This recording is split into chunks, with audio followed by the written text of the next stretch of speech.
Ladies and gentlemen, welcome back to the channel. Today I'm going to be doing my Money in the Bank 2021 results and review. Now this was a really good show, but before we get into the main show, let's start off with the kickoff show. So on the kickoff show, we had the Usos versus Rey and Dominic Mysterio for the SmackDown Tag Team Championships. And can we just talk about real quick how the Mysterios like teleported from like some Rick and Morty type of portal? I thought that was kind of weird. But then we had the Usos versus the Mysterios, and this was a really good match. There was a lot of spots where I thought the match was gonna be over, and they actually kicked out. Like the one spot where I think it was Jimmy took the 619 from Rey Mysterio when he was going for Jay. Then Jay hit Rey with a super kick and then a splash, and you thought it was over, but Rey actually kicked out. And then there was another spot where at the end, what was his name? Jey Uso. I think it was Jey Uso. He rolls Rey Mysterio up, and then Jimmy Uso like leans in on the ropes and he puts his legs on Jay to give him more leverage. And the Usos actually take the titles. It might have been the other way around. Jay might have put the leverage on Jimmy, but either way, the Usos rolled him up and they got the tag team titles. So the Mysterios aren't the champs anymore. The Usos are, I think they are 7-time champs.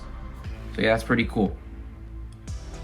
Then the real show started, and it was actually the women's Money in the Bank ladder match first. And I'm just gonna be completely honest, this match was kind of disappointing. I think it was a letdown. I thought there was gonna be some pretty good spots. There's only a few good spots. One spot that I liked was Liv Morgan getting power bombed by Naomi onto Zelina Vega in a ladder. I think that was pretty cool.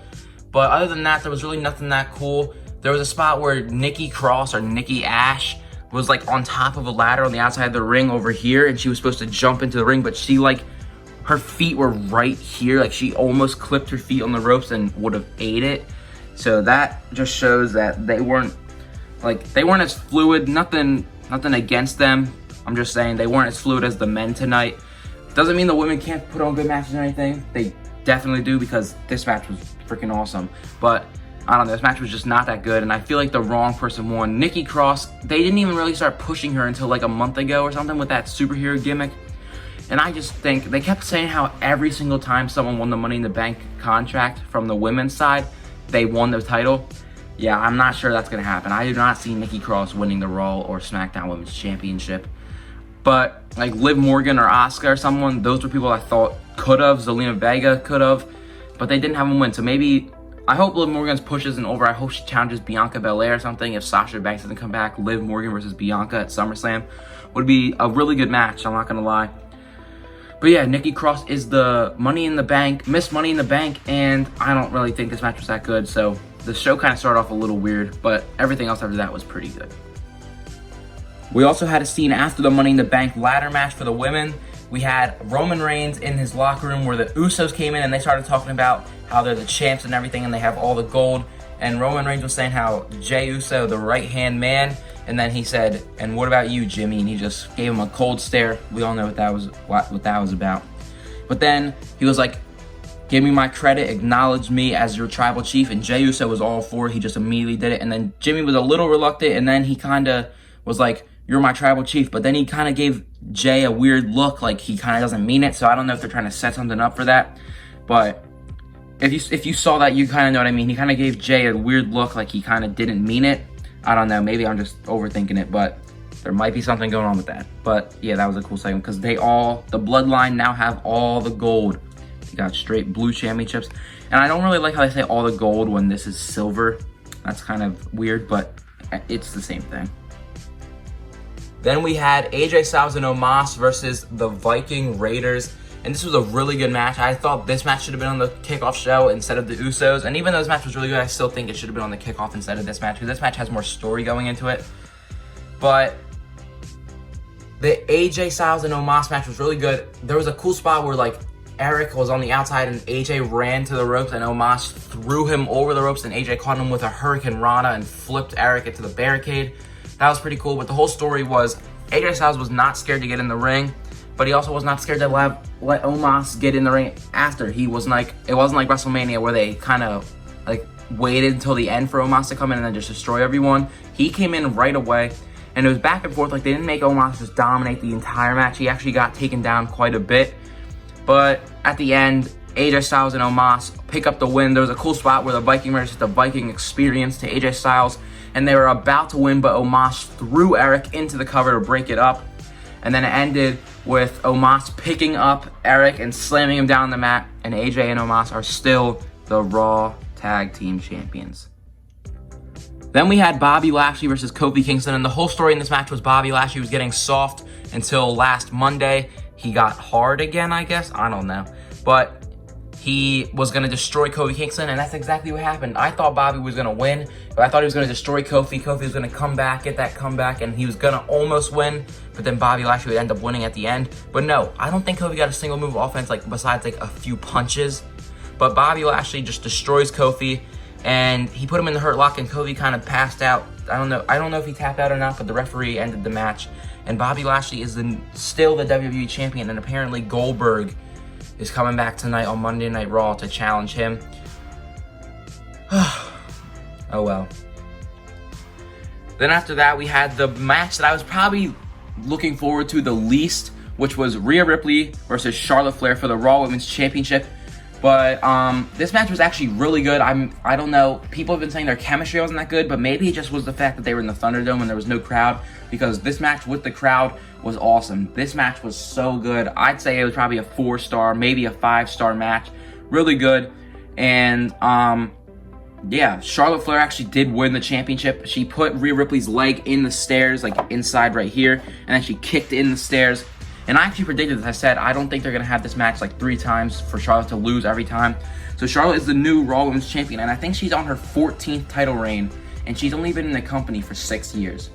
In the main roster for 6 years. That's insane. She is literally 2 underneath from John Cena. I think she's tied with Randy Orton. She has more than Edge, and yeah, I'm just saying, that's crazy how Edge was fighting for the World Heavyweight Championship tonight to get his 12. He doesn't even have 12, he has 11. And she's got 14, and she's gotten like 8 of those in the past like 3 years. So, well, I didn't really mind it. If it was like a normal match in the Thunderdome and Charlotte won, I would be kind of mad. But since it was a good match, it kind of lightened up the mood. So I'm not really too mad about Charlotte Flair winning, and I actually predicted this. Then after that, we had the men's Money in the Bank ladder match, and it kind of killed the mood because literally as soon as this happened, there was a comedy segment. But for some reason, Peacock, if you're watching it live on Peacock, it started glitching out, and like every few seconds, something would happen, then the screen would pause, and it would go black, and you had to keep refreshing the app. So that was really annoying, so I had no idea what Riddle said to like Shinsuke and Kevin Owens and everything. And then it did that through the entire entrance, so every single entrance was all glitchy. But luckily, as soon as the match started, it went away, and then the match was good. But this match was awesome, and they definitely picked the right winner in Big E. But there was a ton of cool spots, like Seth Rollins powerbombing Kevin Owens through the ladder on the outside of the ring. Everyone thought Drew McIntyre was going to win, but I did not. I predicted Big E, but there was also a bunch of people that said maybe Jinder Mahal would take out Drew McIntyre, and that's exactly what happened. They came in, they beat him up, and they took him to the back. And that was it. That was it for Drew McIntyre. He was not in the match after that. There was a bunch of cool spots, like there was a part where Matt Riddle RKO'd everyone. He RKO'd Ricochet off the ladder, like he threw Ricochet off the ladder and then RKO'd him. He RKO'd Seth Rollins, I'm pretty sure. Or no, he RKO'd Ricochet, he RKO'd like Shinsuke, maybe Kevin Owens, and then he got curb stomped by Seth Rollins.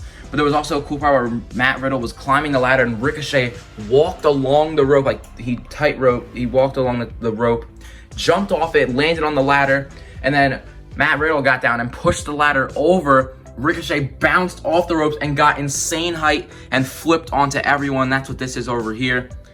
But then at the end, Seth Rollins was climbing the ladder and Big E came back, hit him with a big ending off the ladder, climbed, got the Money in the Bank briefcase, and let's freaking go. Big E is Mr. Money in the Bank, and you already know he's going to win the WWE Championship from Bobby Lashley or whoever's the champ at the time. But because you know they're not going to have him lose. Let's go. Big E is Mr. Money in the Bank and soon to be WWE or maybe Universal Champion. I doubt Universal Champion because there's a lot going on that we'll talk about later. But this could be the next site. WWE Championship on Big E. Let's go.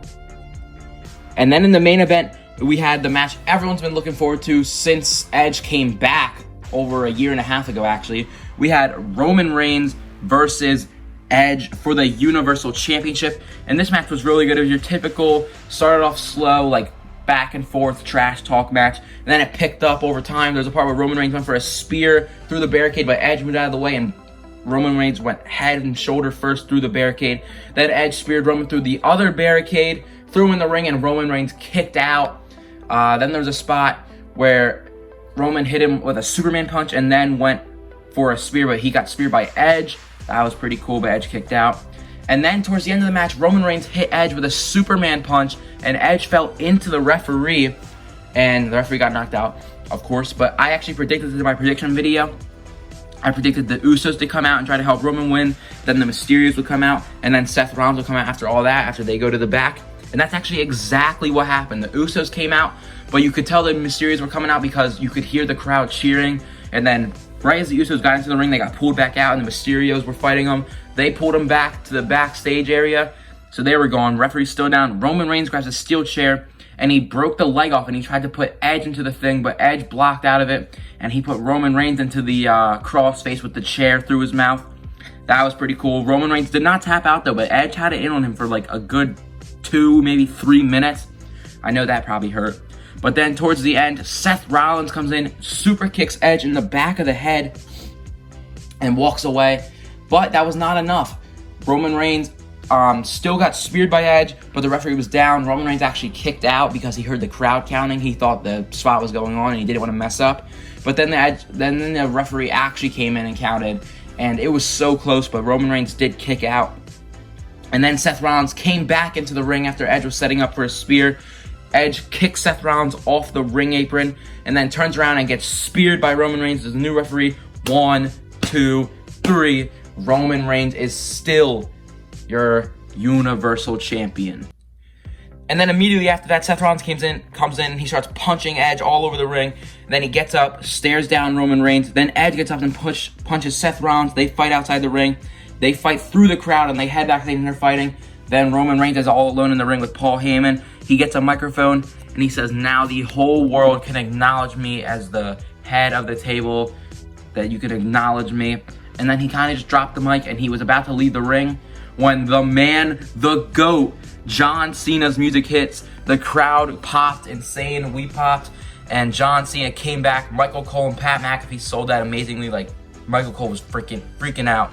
John Cena comes in the ring, hits Roman Reigns with the "You Can't See Me," gets up on the top rope, throws up the, whatever this is, the sign. And then Roman Reigns he looks so mad. And you already know we're getting John Cena versus Roman Reigns, but we're actually getting John Cena on Raw tonight. Maybe he'll be like how he used to be, where he's a free agent. He'll go back and forth on every brand.